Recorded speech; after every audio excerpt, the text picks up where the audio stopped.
to the kingdom of Tonga, where the sun is welcomed first in the world, where harmonious voices can be heard of laughing, singing, intermingled with the sweet smells of the various kakala o Tonga, or native flowers, and the sweat of hard work that is slow to be unnoticed. One of the many instances that Tonga is known for are its high morals, in which kavei koula, being interpreted as the gold vest, with 4 most essential traits of the native people of Tonga. Take a walk with us through the sand-paved development of the last reigning monarchy of Polynesia.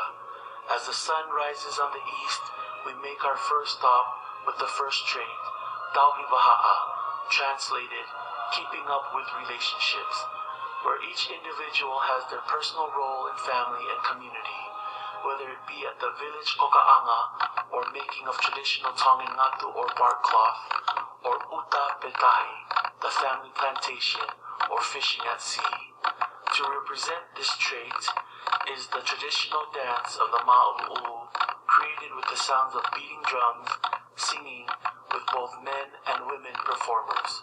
Ma'aloelele.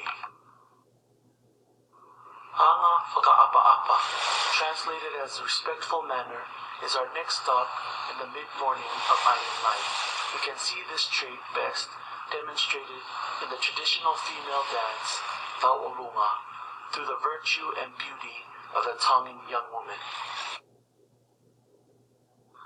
Lototo, translated as humility, is the third attribute that Tongans possess and can very well be seen in the men's traditional dance called mako.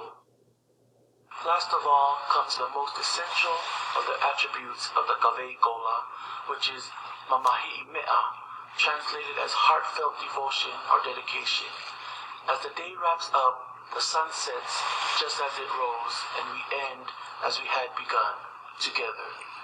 Mahalo au pito, and thank you for taking a walk through the life of a native Tongan kavei koula.